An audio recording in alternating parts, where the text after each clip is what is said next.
Selamat pagi. Apa kabar pemirsa TVR Parlemen dimanapun Anda berada? Berjumpa lagi dalam program TVR 09. Bersama saya Alfat Rizky dan juga rekan saya. Dan bersama saya Elisa Purba. Pemirsa, seperti biasa dalam 30 menit ke depan kami akan menyajikan kepada Anda sejumlah berita nasional.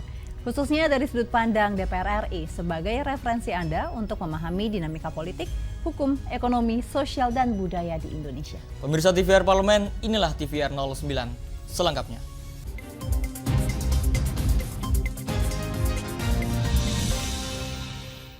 Pemirsa, kita awali TVR 09 pagi ini dengan berita dari Komisi 6 DPR RI yang meminta pemerintah untuk melindungi UMKM secara konkret dengan mengatur mengenai transaksi perdagangan di platform media sosial. Baru-baru ini Kementerian Perdagangan resmi melarang media sosial merangkap sebagai platform perdagangan atau social commerce seperti TikTok Shop melalui Permendak Nomor 31 Tahun 2023. Komisi 6 DPR RI mengapresiasi hal ini karena dinilai sebagai langkah konkret pemerintah dalam melindungi UMKM. Anggota Komisi 6 DPR RI Intan Fauzi menyayangkan banyaknya UMKM yang gulung tikar imbas transaksi perdagangan melalui TikTok Shop yang semakin marak. Dikeluarkannya Permendak Nomor 31 Tahun 2023 dinilai dapat melindungi UMKM karena peraturan ini melarang platform media sosial melakukan transaksi perdagangan, membatasi peredaran produk impor dengan harga murah, hingga mengharuskan produk impor elektronik memenuhi standar nasional Indonesia. Terakhir TikTok Shop, karena mereka sebetulnya platform media sosial, tapi kemudian melakukan transaksi perdagangan.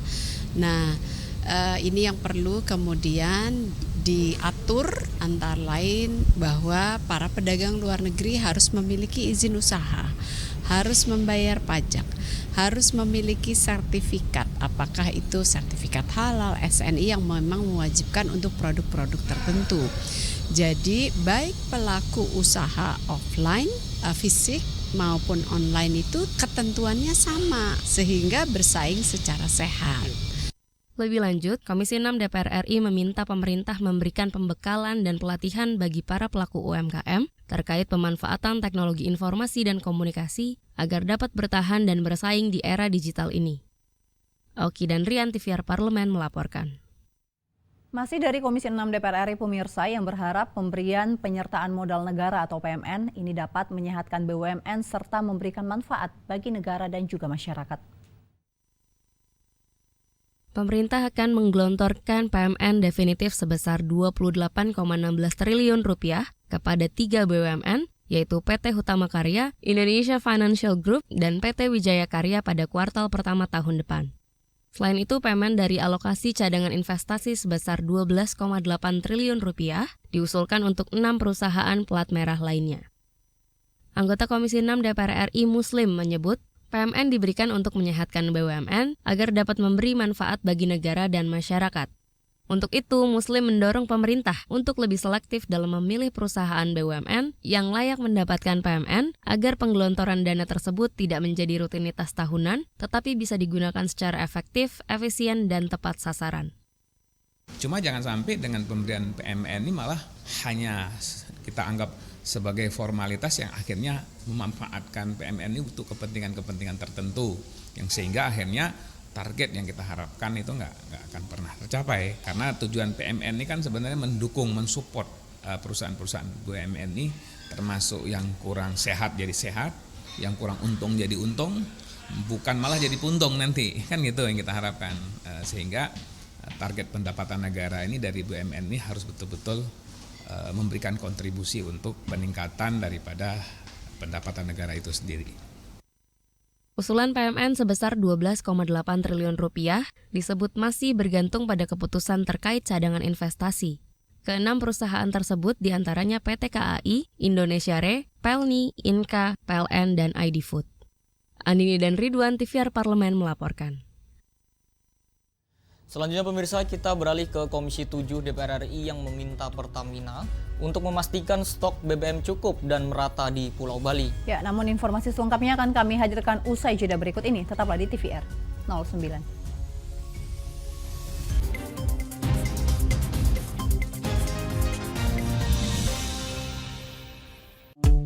DPR RI memiliki fungsi diplomasi dalam menjalankan politik luar negeri sesuai dengan pasal 116 Undang-Undang MD3. Kontribusi aktif BKSAP DPR RI memainkan peranan penting dalam memenangkan persaingan global melalui IPU, IPA, IPPF, IPA, dan PUIK.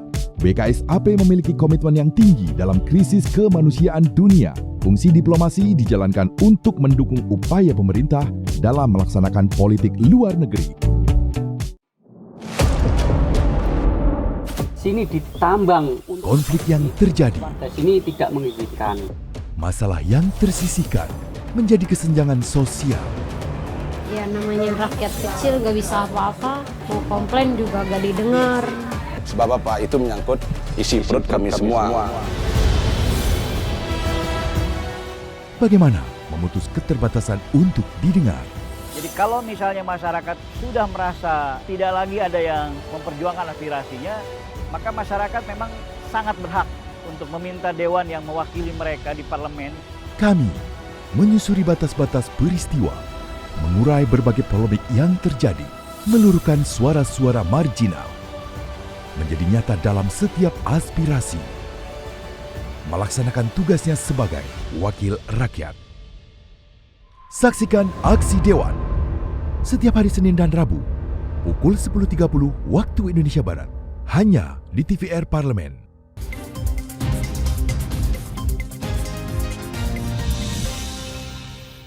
Anda kembali menyaksikan TVR 09. Ya pemirsa, sebagai upaya untuk mengantisipasi permasalahan distribusi akibat cuaca buruk ataupun padatnya lalu lintas di Provinsi Bali, Komisi 7 DPR RI meminta Pertamina untuk menyiapkan stok BBM yang lebih banyak serta melakukan pemerataan distribusi ke BBM seluruh wilayah di Indonesia. Sebagai daerah tujuan wisata yang telah diakui di kancah internasional, Bali memiliki kebutuhan BBM yang tinggi. Komisi 7 DPR RI meminta Pertamina menjamin ketersediaan stok BBM dan distribusi yang merata di seluruh wilayah di Pulau Bali. Dalam kunjungan kerja spesifik ke Pertamina DPPU Ngurah Rai Bali, anggota Komisi 7 DPR RI Bambang Patijaya meminta Pertamina melakukan pemerataan distribusi BBM ke seluruh wilayah, khususnya BBM bersubsidi. Pasalnya, masih terdapat beberapa daerah yang memiliki persediaan untuk 3-4 hari saja. Bambang meminta Pertamina menyiapkan stok lebih banyak untuk mengantisipasi permasalahan distribusi akibat cuaca buruk ataupun padatnya lalu lintas. BBM itu jangan mepet 3 atau 4 hari, karena jika terjadi hal-hal yang tidak kita inginkan, misalkan faktor cuaca, kan kita tahu mulai masuk ke bulan-bulan September, Oktober, November, Desember, ini gelombang besar nih, cuaca sering tidak menentu. Nah, ditakutkan ini bisa mengganggu persoalan logistik, sehingga kemudian terjadi keterlambatan dan sebagainya di dalam distribusi. Ini kita takut dapat mengganggu ketahanan BBM di daerah masing-masing. Lebih lanjut, anggota Komisi 7 DPR RI Mutarudin menyebut, ketersediaan stok hingga 4 hari sebetulnya sudah cukup aman. Akan tetapi untuk pulau-pulau terluar, Pertamina harus menyiapkan stok BBM sesuai dengan standar nasional, yaitu 17 hari, untuk mengantisipasi permasalahan distribusi. Terutama daerah-daerah yang sudah dijangkau, daerah seperti NTT, NTB ya, yang harus terganggu dengan laut dan segala macam, ini harus memang diantisipasi. Dari sana harus sesuai standar kita 17 hari, jangan sampai di sana 3 hari atau 4 hari. Dari Badung, Bali, Ferdian Nurrahman, TVR Parlemen melaporkan. Pemirsa, berita selanjutnya mengenai Komisi 6 DPR RI yang berharap pemerintah untuk memberikan edukasi mengenai platform digital serta mempermudah penambahan modal kepada para pelaku UMKM sehingga dapat meningkatkan daya saing UMKM. Pemerintah resmi mengeluarkan aturan terkait social commerce yang melarang platform media sosial untuk melakukan transaksi perdagangan. Meski menyambut baik hal ini, Komisi 6 DPR RI meminta pemerintah juga memberikan dukungan pada UMKM, mulai dari edukasi terkait platform digital hingga tambahan permodalan. Anggota Komisi 6 DPR RI, Gede Sumarjaya mengatakan, pemanfaatan platform digital sebetulnya akan membawa dampak positif, terutama untuk pemasaran produk. Untuk itu, di samping membenahi regulasi yang melindungi UMKM dari serbuan barang impor, pemerintah dinilai perlu meningkatkan daya saing UMKM dengan memberikan edukasi terkait pemanfaatan teknologi dan mempermudah penambahan modal. UMKM kita perlu bantuan yang banyak tentang pengetahuannya maupun permodalannya. Saya berharap juga tentang bagaimana internasional mulai menginginkan menjajah kita dalam tanda kutip. menjajah secara ekonomi, maka kita harus bersiap-siap untuk pertahanan, yaitu melalui pajak. Nah, pajak ini perlu regulasi. Nah, kalau pajaknya situ sudah ada, ya, terus kemudian implementasinya bagus, maka tentu ini bisa bermanfaat untuk UMKM kita karena dari hasil pajaknya kita mampu untuk pemberdayaan di UMKM kita. Permendak tentang perizinan usaha, periklanan, pembinaan dan pengawasan pelaku perdagangan melalui sistem elektronik mengatur beberapa hal di antaranya. Melarang barang impor di bawah $100 Amerika atau sekitar 1,5 juta rupiah per unit dijual secara langsung. Penjualan barang impor harus mendapatkan izin dan memenuhi standar nasional Indonesia. Andri, TVR Parlemen melaporkan. Berita selanjutnya datang dari Komisi 1 DPR RI yang mengapresiasi Kodam 3 Siliwangi yang dinilai telah siap dalam mengamankan pemilu 2024, khususnya persiapan pengamanan di wilayah-wilayah dengan potensi kericuhan di Provinsi Jawa Barat dan Banten. Jelang pemilu pada 14 Februari dan Pilkada serentak pada 27 November 2024 mendatang, Komisi 1 DPR RI meninjau kesiapan Komando Daerah Militer atau Kodam 3 Siliwangi di Bandung, Jawa Barat dalam pengamanan pesta demokrasi tersebut. Wakil Ketua Komisi 1 DPR RI Abdul Haris mengatakan Kodam 3 Siliwangi sudah siap untuk mengamankan pemilu 2024 di wilayah Jawa Barat dan Banten, khususnya persiapan pengamanan di wilayah-wilayah dengan potensi kericuhan. Meski menjaga pemilu tetap kondusif merupakan tanggung jawab bersama, Abdul Haris menyebut Kodam 3 Siliwangi telah mempersiapkan berbagai strategi pengamanan. Kodam 3 Siliwangi sudah siap untuk mengamankan pemilu 2024 dengan harapan seluruh masyarakat, seluruh peserta pemilu itu bisa membantu menjaga kondusivitas sehingga pengamanan menjadi tanggung jawab bersama. Tapi beliau ini siap sekali.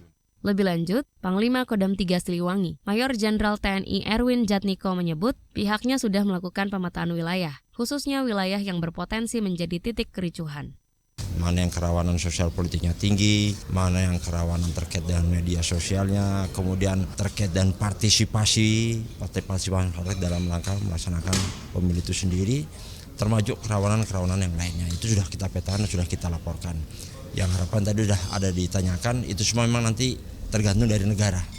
Dalam hal ini pemerintah pusat, berapapun yang dialokasikan, walaupun kami punya target sendiri, itu yang akan kami optimalkan dalam pelaksanaan mendukung pengamanan pemilu 2024. Dari Bandung, Jawa Barat, Arif Naka, TVR Parlemen melaporkan. Pemirsa, DPR RI menyoroti mengenai tren kenaikan harga beras yang sedang terjadi akhir-akhir ini. Dan pemerintah diminta bergegas mengantisipasi kenaikan ini dengan melibatkan seluruh lembaga yang berkaitan dengan stabilisasi pangan. Ya, dan informasi selengkapnya akan kami hadirkan usai jeda, tetaplah di TVR 09.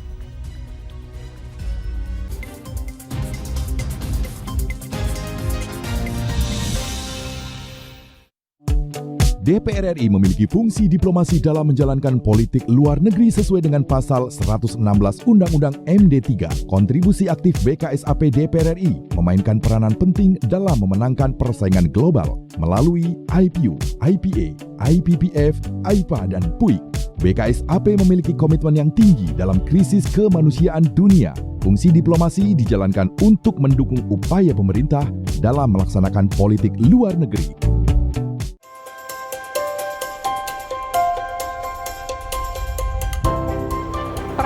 Dalam sejarah Indonesia, tahun 2024 kita mengadakan pemilu serentak, legislatif dan eksekutif baik di tingkat pusat maupun daerah. Catat waktunya, Rabu 14 Februari 2024. Untuk pemilihan legislatif, Anda akan memilih anggota DPD, anggota DPR, anggota DPRD Provinsi, dan anggota DPRD Kabupaten atau Kota. Selain pemilu legislatif, Anda juga akan memilih presiden dan wakil presiden loh pemirsa. Di bulan November, tepatnya Rabu 27 November 2024, juga akan diadakan pemilihan kepala daerah atau pilkada serentak. Dalam pilkada nanti, Anda akan memilih gubernur dan wakil gubernur, bupati dan wakil bupati, serta wali kota dan wakil wali kota. Nah, pemirsa sudah tahu kan waktunya? Kini saatnya Anda untuk mempersiapkan diri. Kenali calon-calon wakil rakyat dan pemimpin Anda dengan baik.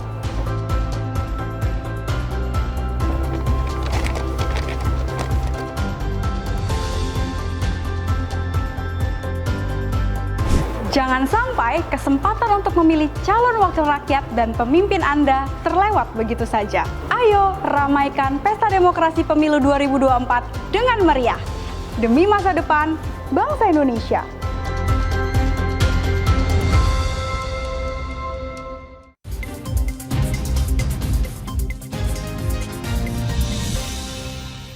Anda masih bersama kami di TVR 09. Ya Lisa dan juga pemirsa, seperti yang diketahui adanya kenaikan harga beras yang banyak dikeluhkan oleh masyarakat sudah terjadi sejak awal Agustus lalu. Dan memang fenomena El Nino serta faktor logistik juga spekulan beras ini dinilai menjadi faktor penyebab terjadinya lonjakan harga beras di pasaran. Oleh karena itu DPR RI berharap pemerintah membuat strategi khusus agar harga beras tidak terus melonjak, sehingga semakin mempersulit perekonomian masyarakat. Dan kita akan simak laporan mendalam yang telah dihimpun oleh tim redaksi TVR Parlemen mengenai hal ini dalam segmen editorial Parlemen berikut ini.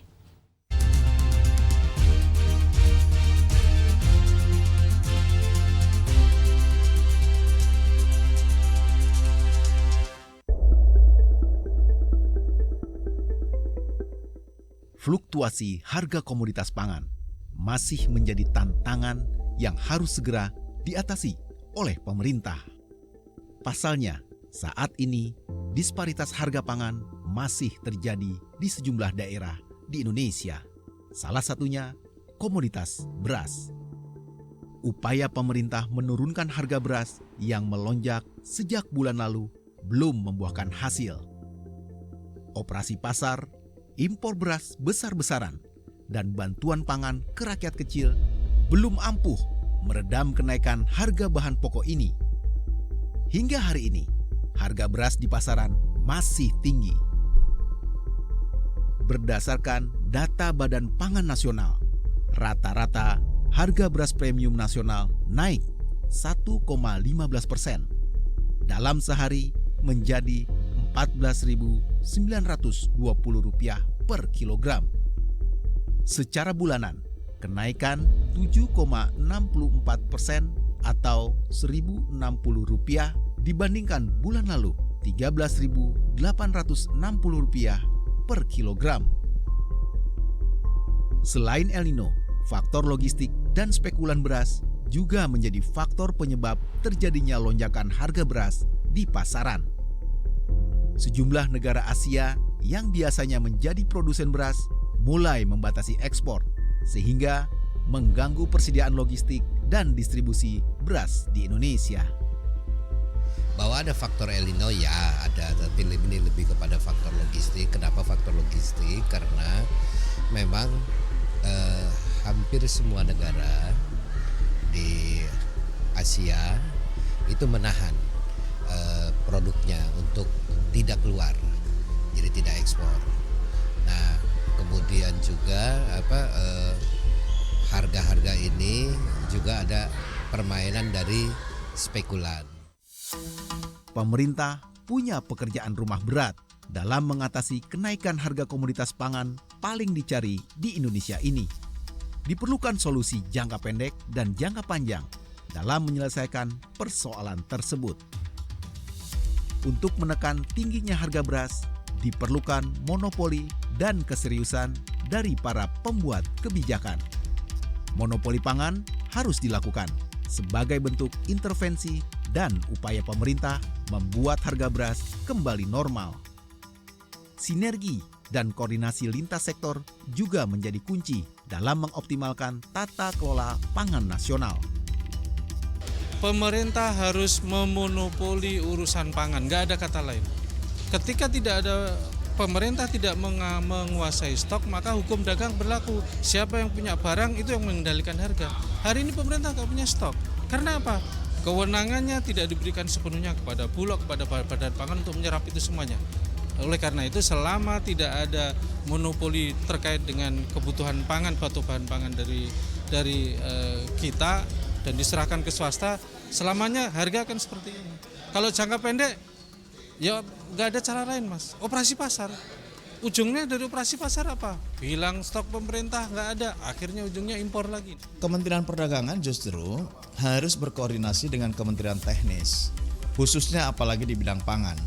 Yang ini sangat memungkinkan bahwa Kementerian Perdagangan sebagai pintu keluar dan masuk mampu untuk menjadi trigger agar Kementerian Teknis dapat memproduksi sesuai dengan permintaan.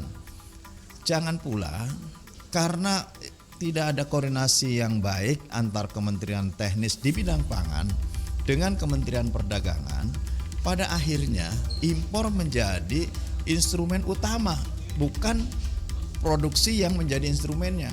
Akhirnya apa? Impornya semakin besar, produk dalam negerinya semakin kecil. Sementara pada sisi lain pertumbuhan konsumsinya terus meningkat.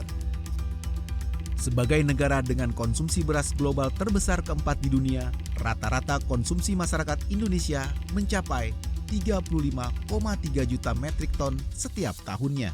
Melonjaknya harga beras tentu tidak boleh terus dibiarkan. Kondisi ini tidak hanya mencekik keuangan masyarakat kecil, tetapi secara perlahan akan mengganggu stabilitas perekonomian nasional. Jurus jitu pemerintah untuk memukul mundur harga beras ke posisi semula sangat dinanti semua pihak. Tentunya, sistem kebut semalam bukan solusi mengurai semua persoalan ini. Perlu kebijakan yang komprehensif dalam menjaga tata kelola pangan dan rantai distribusi, agar harga komoditas pangan di Indonesia tetap stabil, tak tergoyahkan dalam kondisi apapun.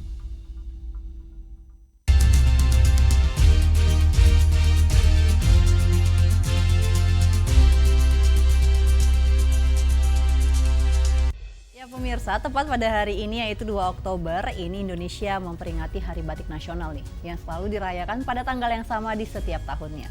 Ya, makanya kami pemirsa, saya dan Elisa ini menggunakan batik yang dari beberapa daerah ya Elisa. Betul sekali. Dan karena memang batik sendiri ini memiliki banyak sekali fakta menarik dan unik yang terkandung di dalamnya. Nah, kira-kira apa aja nih fakta menarik lainnya nih dari batik? Mungkin bisa jadi dari motifnya ataupun warnanya ya, Betul. Alfat. Dan tentunya akan kami hadirkan sesaat lagi untuk Anda pemirsa. Tetaplah bersama kami di TVR 09.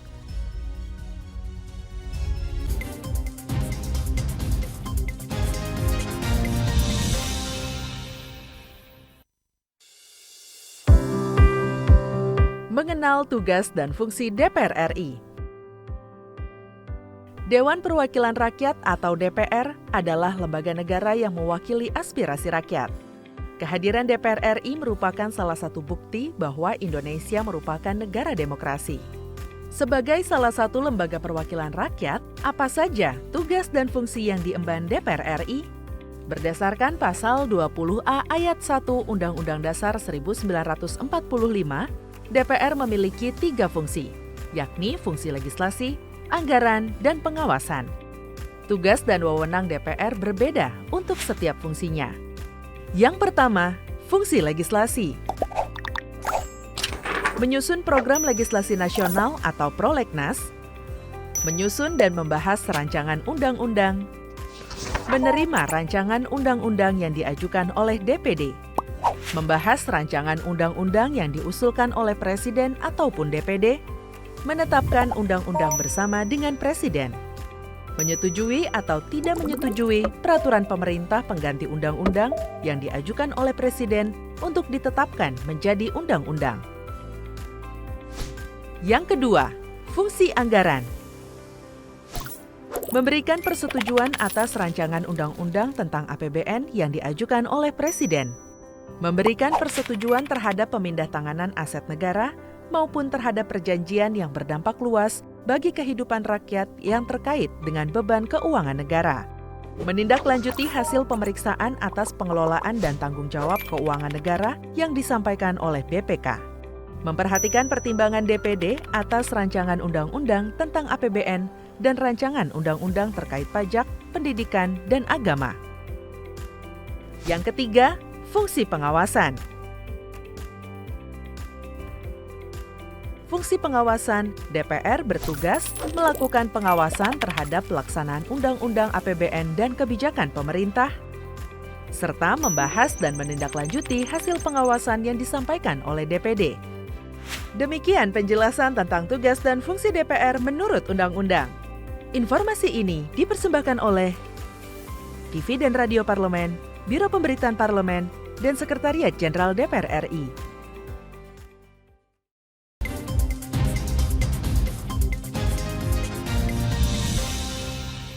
Terima kasih pemirsa, Anda masih menyaksikan TVR 09. Ya, Elisa dan juga pemirsa, seperti yang kita ketahui, kalau misalkan pada hari batik seperti hari ini nih, banyak juga toko-toko ataupun sekolah-sekolah itu yang menggunakan batik gitu ya. Betul. Dan juga kan banyak diskon juga nih kalau misalkan kita di hari batik ini mengunjungi toko-toko yang menjual batik tentunya. Karena memang ini salah satu media juga untuk kita melestarikan budaya Indonesia. Betul. Dengan mengenakan batik juga, mungkin juga di kantor pemirsa juga diwajibkan memakai batik untuk hari ini. Betul, karena memang setiap karyawan itu juga banyak perusahaan-perusahaan ataupun instansi yang menerapkan pada hari ini juga menggunakan batik. Karena memang ini perlu dilestarikan karena Badan Dunia UNESCO menetapkan batik sebagai warisan asli Indonesia sejak 2 Oktober tahun 2009 maksud kami ya, yang dijadikan sebagai Hari Batik Nasional di setiap tahunnya. Nah, memang sebagai salah satu ciri khas Indonesia ya tentunya ya, batik ini memiliki pesona tersendiri. Mungkin pemirsa juga melihat bagaimana dari ragam motif yang ada hingga filosofi dan makna yang terkandung di dalam batik. Mungkin yang saya pakai dan juga Alpat pakai nih. Tentunya menarik dan juga sangat unik. Dan pemirsa, tanpa berlama-lama, mari kita saksikan tayangan Pesona Batik Indonesia pada segmen Intips, informasi dan tips berikut ini.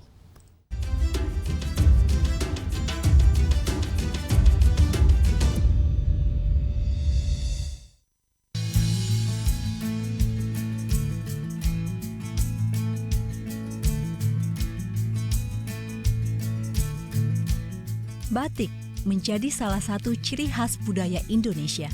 Siapa sih yang tidak mengenal batik? Bahkan di acara penting kenegaraan, petinggi negara yang berkunjung ke Indonesia kerap turut mengenakan batik. Pesona batik Indonesia sudah mendunia. Sejak 2 Oktober 2009, UNESCO mengakui batik Indonesia sebagai warisan kemanusiaan untuk budaya lisan dan non-bendawi. Itulah kenapa tanggal 2 Oktober setiap tahunnya diperingati sebagai Hari Batik Nasional. Dan ternyata masih ada beberapa nih fakta menarik tentang batik yang perlu kita ketahui. Kata batik berasal dari bahasa Jawa. Ragam dan motifnya adalah campuran dari banyak budaya. Ada ribuan motif batik yang berbeda di seluruh Indonesia, masing-masing dengan makna dan filosofi yang unik. Beberapa motif terkenal diantaranya ada motif parang, kawung, megamendung, dan truntung. Selain itu, warna dalam batik juga memiliki makna loh pemirsa. Misalnya merah, seringkali melambangkan keberanian dan kekuasaan. Sementara biru melambangkan ketenangan dan kesucian.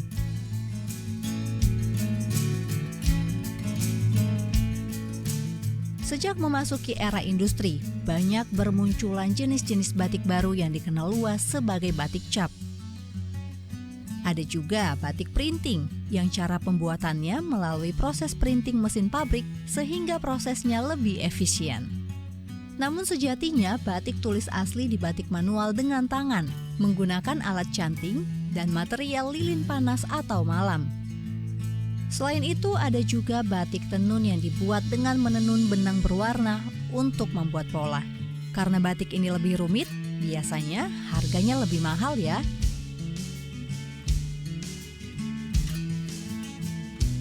Pemirsa, meskipun batik memiliki akar sejarah yang panjang, desain dan motifnya terus berkembang sesuai dengan tren dan preferensi zaman. Beberapa desainer modern menggabungkan elemen-elemen tradisional dengan sentuhan kontemporer. Batik juga mulai digunakan menjadi bahan kerajinan loh pemirsa, seperti tas, lukisan, dan lain-lain. Maka dengan berjalannya waktu, batik bukan hanya seni dan budaya, tetapi juga industri yang menghasilkan mata pencarian bagi banyak pengrajin dan produsen kain di seluruh Indonesia. Semoga kita semakin bangga ya mengenakan batik dan turut melestarikan budaya Indonesia.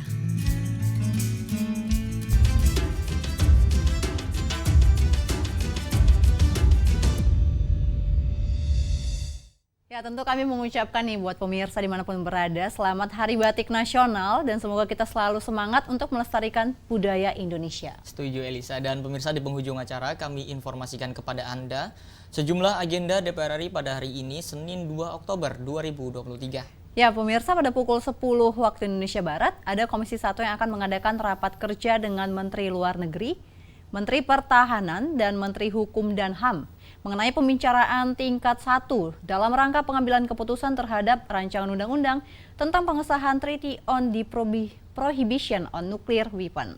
Selanjutnya pada pukul 11 waktu Indonesia Barat ada Komisi 6 DPR RI yang mengadakan rapat kerja dengan Kepala BKPM, Kepala BP Batam membahas permasalahan lahan Pulau Rempang. Juga masih ada sejumlah agenda rapat dan program DPR RI lainnya pemirsa, tentunya masih dapat Anda saksikan secara langsung di TVR Parlemen. Melalui kanal utama, kanal komisi dan juga kanal alat kelengkapan Dewan lainnya, tentunya dapat Anda akses di tvr.dpr.go.id. Dan pemirsa TVR Parlemen, segmen tadi sekaligus menutup perjumpaan kita pada pagi hari ini. Dan kami segenap kru TVR Parlemen yang bertugas tentunya mengucapkan terima kasih telah menyaksikan TVR 09 pagi ini. Ada saya Elisa Purba dan rekan saya Salvat Rizky, sampai berjumpa kembali di TVR 09 esok hari. TVR Parlemen, referensi Indonesia.